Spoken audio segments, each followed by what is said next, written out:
Assad is feeling legitimate and empowered, and why should he take part in any negotiation that could lead to any form of compromise on his side? He feels he has won the war, and the rest of the Arab world, in a way, have felt, well, this is the reality we have to kind of deal with.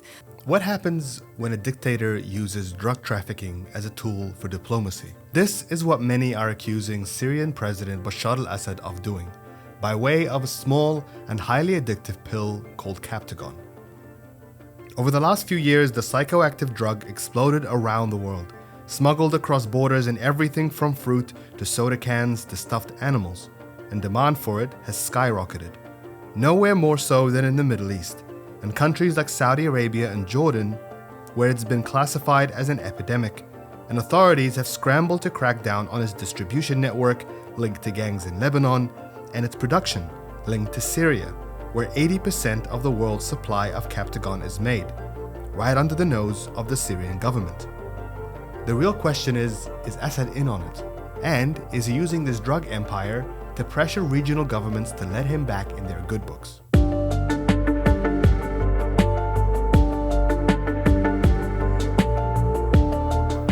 Welcome to The Big Picture, a show about the past, the present, and the future.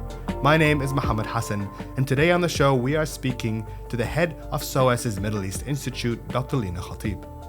Dr Lina is a foremost voice on geopolitics and policy in the MENA region, and was previously the director of the Middle East and North Africa program at Chatham House and the director of the Carnegie Middle East Center.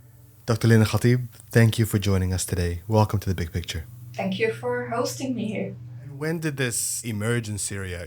Under what circumstances did suddenly this largely war-torn country suddenly become this global supply of this pill? It was a gradual growth. So, as I said, the drug had existed in the region and elsewhere for a while.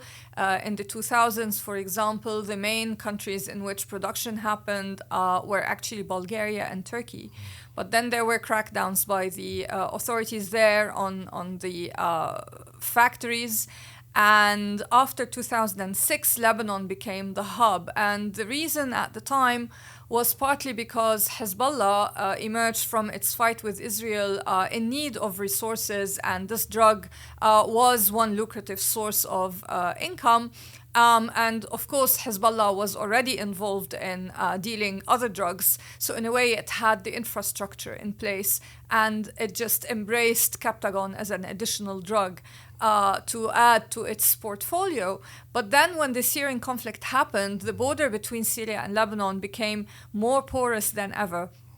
And Hezbollah's involvement in Syria allowed it also to work hand in hand with the 4th Division of the Syrian army to create even more networks for drugs, so that Syria and Lebanon were no longer transit countries but production countries as well.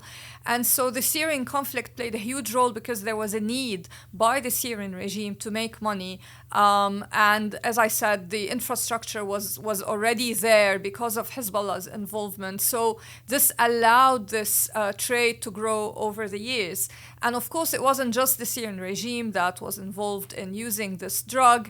For a while, ISIS reportedly used this drug as well, dispensing it to its fighters in battles because it gives them energy and makes them feel invincible.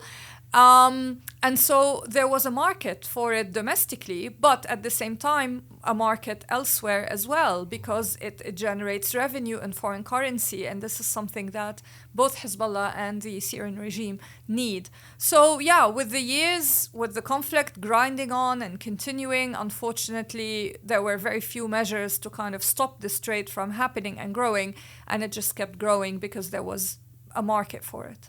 And some of the biggest markets for it have been in Jordan, but specifically in the Gulf and in Saudi Arabia. What has happened there to get to this point where these governments really would, from what it appears, would put anything on the table just to be able to control how widespread these drugs have become in their markets? I wouldn't describe it like that. The situation in Jordan is a bit different from the situation in Saudi Arabia. With Jordan, there is real concern because Jordan is a transit country. So the Syrian entities that are involved in the drug trade quite regularly use Jordan to send drugs to go to the Gulf or to Iraq or elsewhere. And so the Jordanian authorities are rightly concerned about what this means for Jordan's stability and security. Plus, of course, there are now people in Jordan that are starting to take this drug themselves. So it's not just about the transit, it's also about the consumption. In Saudi Arabia, the situation is a bit different because this was a very key market for Captagon for a while. And over there in Saudi Arabia, the target audience includes people using the drug recreationally. However, 2 years ago or so, the Saudi market reached saturation in terms of how much Captagon it can actually absorb. So for the Syrian regime, the Saudi market is not a growth market. And this is why now the Syrian regime can, in a way, afford to have Captagon as an issue on the table to kind of use as a bargaining chip with the Saudi authorities because the Assad regime doesn't have that much to lose. It's already trying to identify and grow other markets. So the situation in Saudi Arabia is actually not spiraling out of control, which means when it comes to negotiating diplomatically with Assad, the Saudi authorities, yes, they do not want Captagon reaching their borders. However, they are not facing an escalating problem, which means that the influence of Captagon on the return of Assad to the Arab League or return of Syria to the Arab League should not be overstated.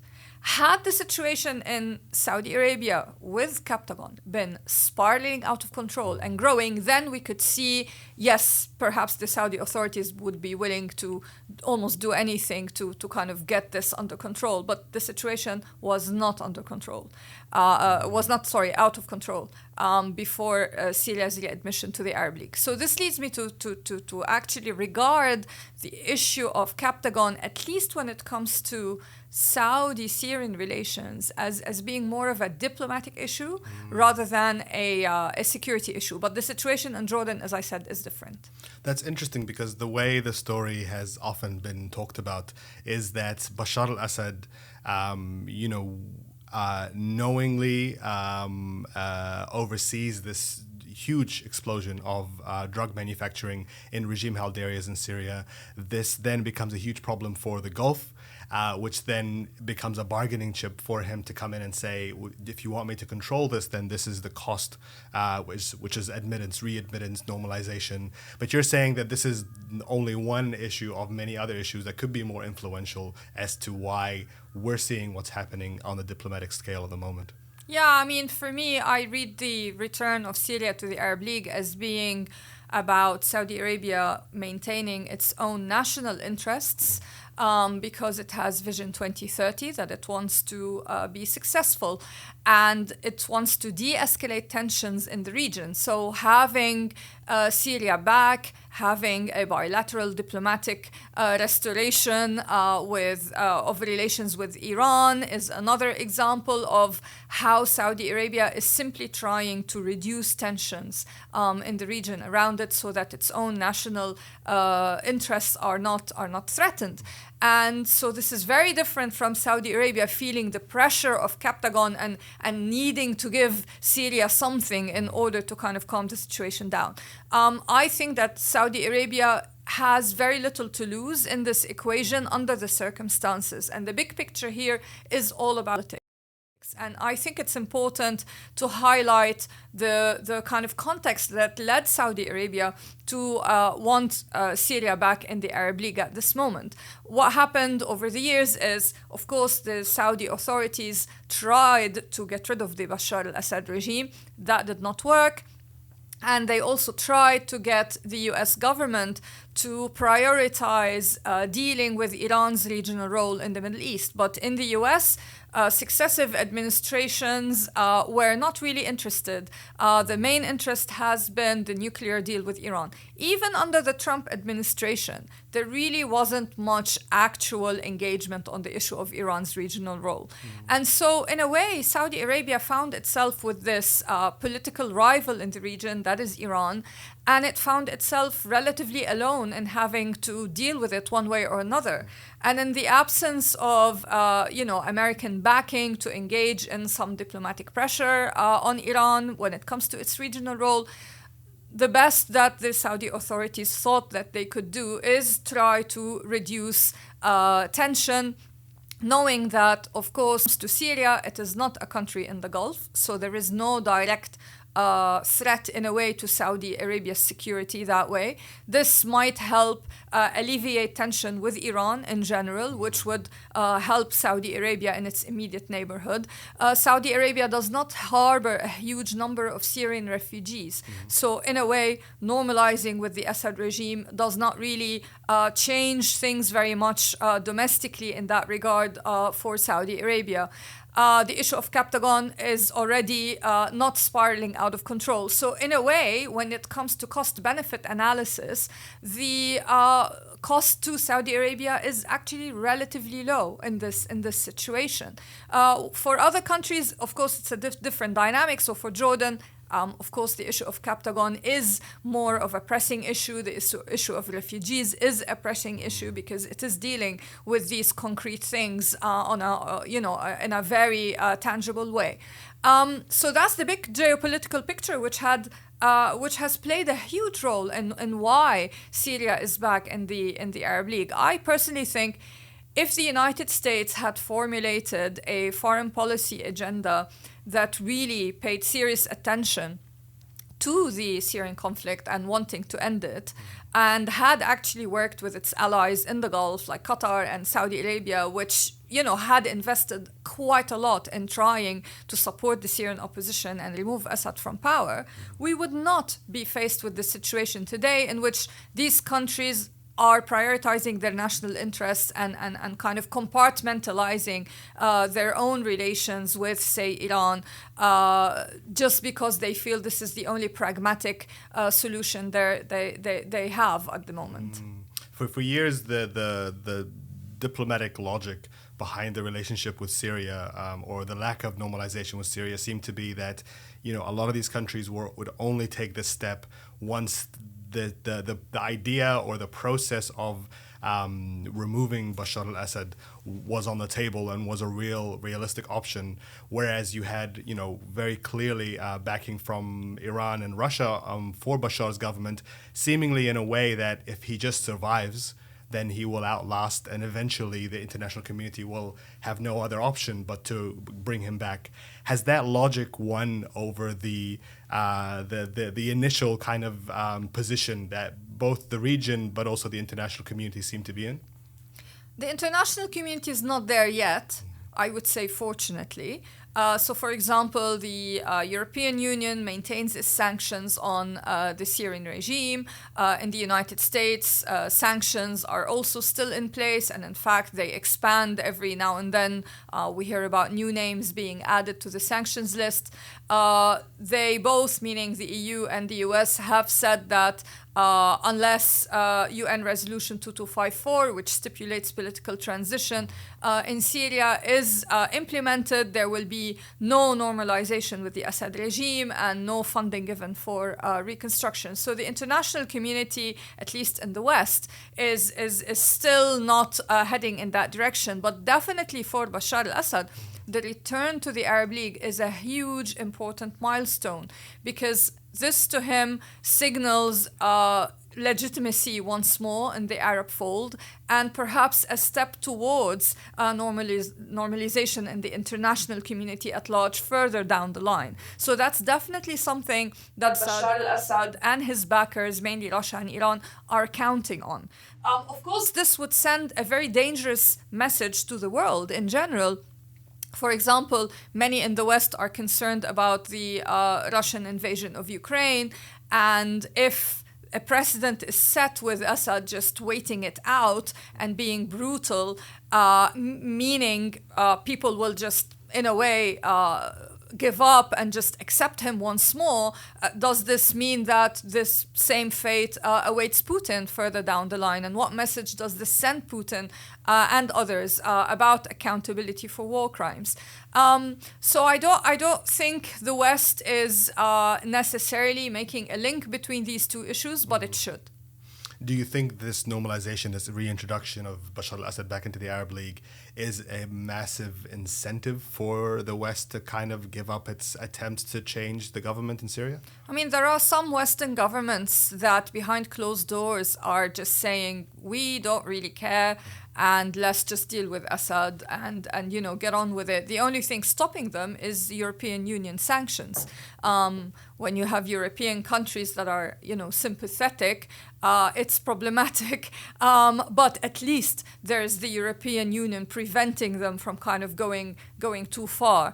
But definitely there is no one position anymore on the Assad regime in Europe. In the US, the situation is a bit better because in terms of the political parties in the country, both the Democrats and the Republicans are actually in agreement about not wanting to deal with Bashar al-Assad. And so I don't think the US will be the first to normalize. But one of the key issues is, yes, we have no normalization. However, do we actually have a foreign policy to deal with Syria or to deal with the Captagon issue or to deal with any of the connected files? And so far, sadly, I am not seeing that in Washington because the Middle East in general is very low on the list of priorities.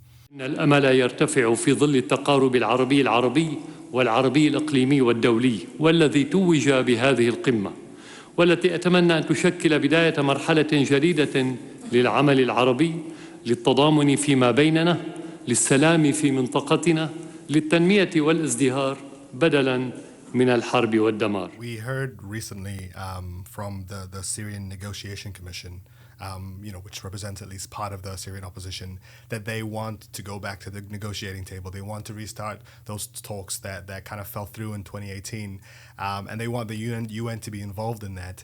Is that signaling then that Bashar al-Assad essentially is...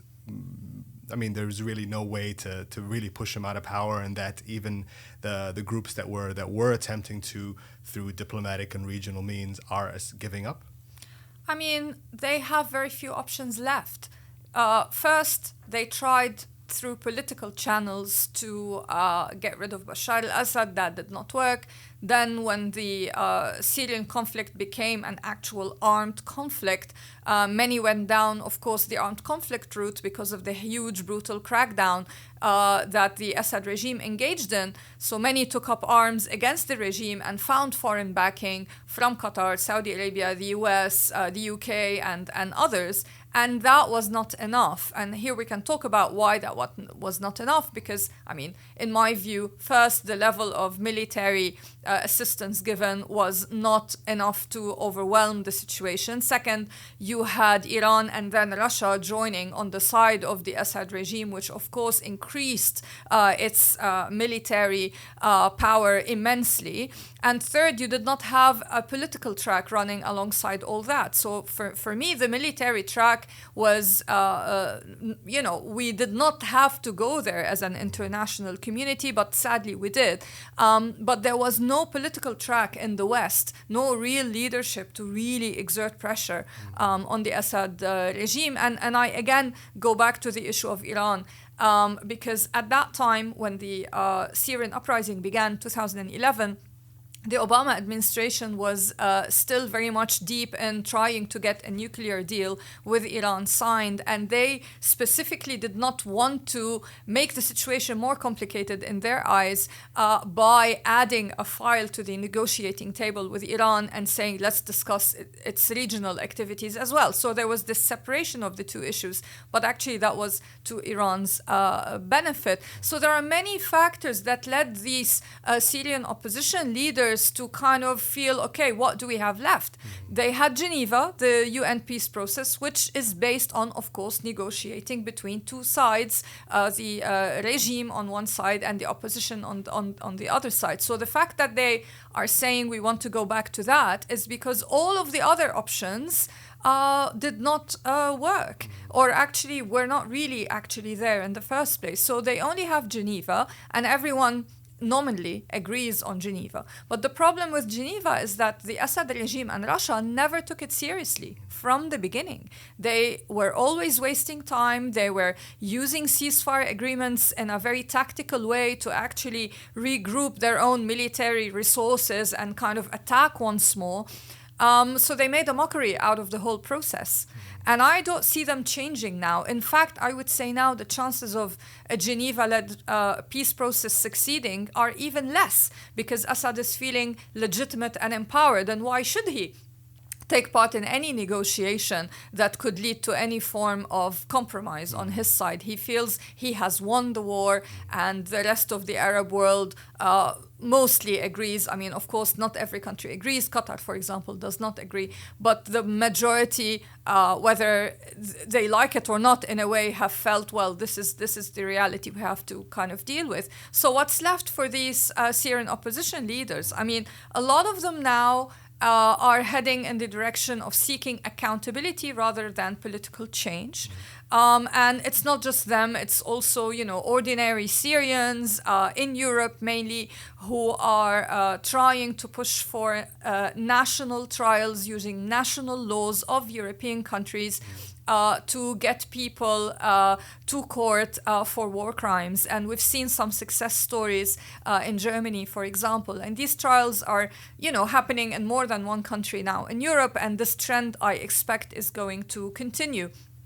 And I think this is important, because if the political track does not lead to political change, then at least the accountability track can perhaps prevent some of the people involved in war crimes from assuming political positions that would bring them back into the international community as if nothing happened. So if Bashar al-Assad, for example, somehow is indicted in a national court somehow, for example, then it'll be very difficult for him, to kind of pretend that it's business as usual as a president. So I think these trials definitely are something not to be dismissed. These billions of dollars that are kind of estimated that the Syrian government could be benefiting from as a result of this manufacture and distribution of this drug. Is this kind of the consequence of years of sanctioning without any real vision for where that's going to go, that leaves a country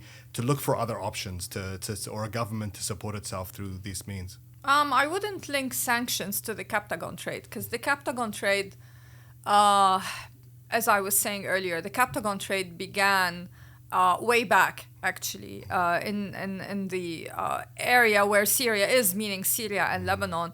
This is something that predated 2011. It grew with 2011, even before sanctions were in place. This trade, just as I said, found a very enabling environment for its growth. The sanctions on Syrian regime entities, of course, will lead them to seek other ways of making money, but they have also been sadly successful at evading sanctions in other ways. So it's not like it's a causal, linear relationship. You have sanctions, therefore they started engaging in the Captagon trade. Actually, you have sanctions, they started engaging in sanctions evasion. For me, sanctions remain an important tool. However, they are not sufficient on their own. And what I see happening in the international community, in the West in particular, is sanctions being used instead of politics. So instead of engaging in a diplomatic pressure campaign on the Assad regime, we have sanctions. So these Western countries imposing sanctions feel good about themselves because they feel that they are doing something. Yeah. But sanctions have never really led to a change in behavior in the Assad regime. And we should all see that by now, that it has not led the regime to feel that it's crumbling, because it keeps finding ways around sanctions. I mean, otherwise there would have been regime change in Iran by now if sanctions were an effective tool to push regime change in a country. Yeah, I mean, some countries are now very good at adapting, and there are many countries in the region in which sanctions evasion is happening and was happening, well before the Caesar Act, for example, in the United States. And so this situation continues. So sanctions are not, for me, the kind of trigger for the growth in the Captagon trade. But at the same time, as I said, crucially, sanctions are not a replacement for politics. What is at stake regionally, but also specifically within Syria, in terms of the refugee crisis, in terms of reconstruction, in terms of the economics, not just of Syria, but of neighboring countries such as Lebanon and Jordan? Why is this so urgent for the region and the international community to be able to find a viable solution that actually moves things forward, as opposed to, the stalemate that had existed? I mean, when it comes to refugees, you have 6.5 million Syrian refugees, mainly in places like Syria, Lebanon, Turkey, but also elsewhere in the world. How are you going to resolve this situation when the Assad regime continues to persecute people? It's not safe for the vast majority of these refugees to go back to Syria. And even if they wanted to go back, very often they have nothing to go back to. When it comes to reconstruction, yes, you need that in terms of support so that these refugees have something to go back to. But can we really trust the Syrian regime with reconstruction funding, knowing that the money is most likely going to be lining the pockets of the regime and its allies and cronies, as opposed to support the people that actually need this aid? When it comes to detainees, will the Assad regime really implicate itself even more in war crimes evidence by releasing information about the hundreds of thousands of people who have disappeared and who have been detained in Syria over the years? Probably not. So a lot of these issues remain unresolved and are unlikely to be resolved while the Syrian regime of Bashar al-Assad is in power. And this is something that I think the regional countries in the Middle East at large recognize, whether they're allied with Assad or against Assad. They kind of see, they know, they're not naive. They know this is the situation. But at the same time, we have reached a stage in regional geopolitics in which almost every country in the region is just looking out for its own immediate interests. The days of clear political camps are over. Alliances are kind of shifting all the time. Two countries may be politically opposed, but they still trade with one another. Which means resolving these issues really is not going to happen through the regional countries in the Middle East. This requires a higher level kind of diplomatic game, which involves the European Union, the UK, France, other European countries, but crucially Washington. And yet, if you look at the foreign policy priorities for these countries in the West, the Middle East, not just Syria, but the Middle East at large, is very low on the list right now. So I think, unfortunately, this means just a stalemate on those issues for the foreseeable future. And as a result, you said that this new kind of era of diplomacy in the region, Saudi Arabia stepping up and kind of being this kind of regional diplomat. You have the issue of refugees in Turkey in the last election reaching almost a boiling point. And then you're having the same kind of like heightened tensions both in Lebanon and in Jordan with the drug trade.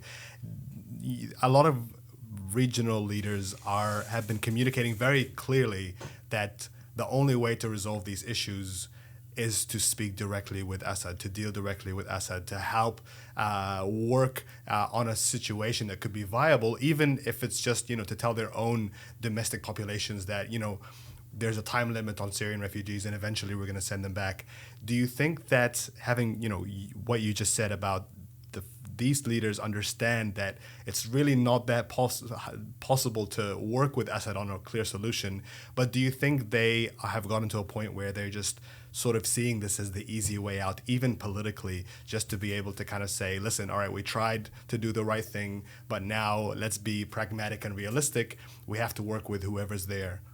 Yeah, I mean, they're all looking at it from the prism of pragmatism, but the reality is it's even then gonna be very difficult to implement some of these things. So for example, with the refugees, Lebanon sadly has forcibly returned some few thousand Syrian refugees into Syria, but it can't do this with 1.5 million refugees. You know, the number is just too big for Lebanon to force all those refugees back into Syria. And when they go back to Syria, where are they gonna go? And you have to look at it from the perspective of the Assad regime as well. Will the Assad regime actually want those 1.5 million Syrian refugees that are in Lebanon? Most likely not. It's going to increase the burden on the regime anyway to have so many people without houses, without employment, without means of making making a living. So what I see happening is a small-scale kind of cosmetic exchange between the Assad regime and some of these regional countries, so that Assad might, for example, send less Captagon in the direction of the Gulf in return for some perhaps early recovery support, because not reconstruction, but perhaps some early recovery support, because that kind of is allowed. Maybe accept some Syrian refugees back and then say, but I need some funding to kind of have them back, which would be, humanitarian aid, which again is exempt under sanctions. Maybe we can see small-scale shifts like that. And unfortunately, all of these issues are being, as you mentioned in the case of Turkey, are being politicized. So in Lebanon, almost across the political spectrum, there is now a growing sentiment, rhetoric against Syrian refugees. They are being pinned as the source of the problem in Lebanon right now when it comes to its economy. In Turkey, similar situation with various politicians vowing that they will return the Syrian refugees back, etc. So these kind of cosmetic measures that might happen will serve to appease, the political leaders who have been politicizing these issues. But the reality on the ground is not going to be a massive shift. But everyone will try to use it to get something. So, for example, Lebanon, I expect at some point will say, okay, we did not manage to return all the refugees to Syria. We only managed to return few. However, this is still causing us a financial burden, so we need more support under the circumstances, etc. So different countries will try to use this situation in different ways, but only putting their own national interests first rather than the actual interest of the refugees. Finally, Dr. Khatib, what, from your perspective, is a logical endgame to the issue of Bashar al-Assad, to the issue of the Syrian regime that has tried as much as possible to buy itself time, use whatever levers it has, whether it's drug trade or regional diplomatic pressure from Iran and elsewhere? What is the endgame likely to be where we're sitting now with the way things look? I mean, the end game, sadly, I think for me, still lies in Washington. The end game will be about what the US will do, not just about Syria, but also about Russia. I think you can't solve the Ukraine issue without having Syria as part of that package, because Russia, whatever it's doing in Ukraine now, it actually did in Syria first. And it got away with it. And that gave Putin a strong signal that he could just practically do whatever he wanted without accountability. So I think it's not in the interest of the United States or the West to let the situation in Ukraine escalate and kind of go on forever. At some point, there will have to be a deal. So for me, the Syria question is now sadly not a standalone issue, but it's very much intimately connected to the Russian issue, because it's not realistic to expect Russia to be kind of curbed in terms of its activities in Europe and let it just run around doing whatever it wants in Syria and elsewhere. And second, the issue of Iran. I think there's no hiding from the need to address Iran's regional role in the Middle East. And this is something that many in the West have been hesitant about for a very long time.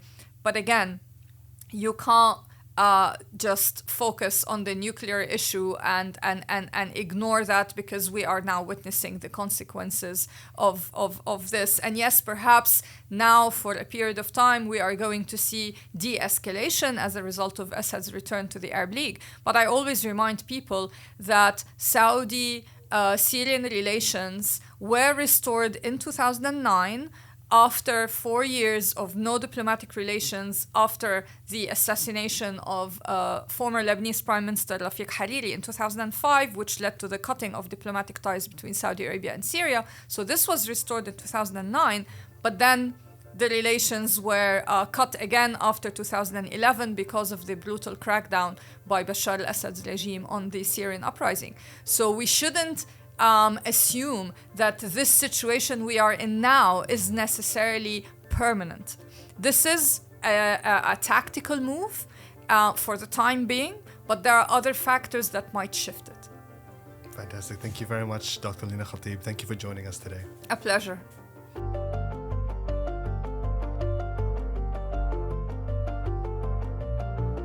Thank you for watching this episode of The Big Picture. If you enjoyed it, please consider liking and subscribing. You can also find all of our episodes in audio format on all podcast platforms. And until next time, salam.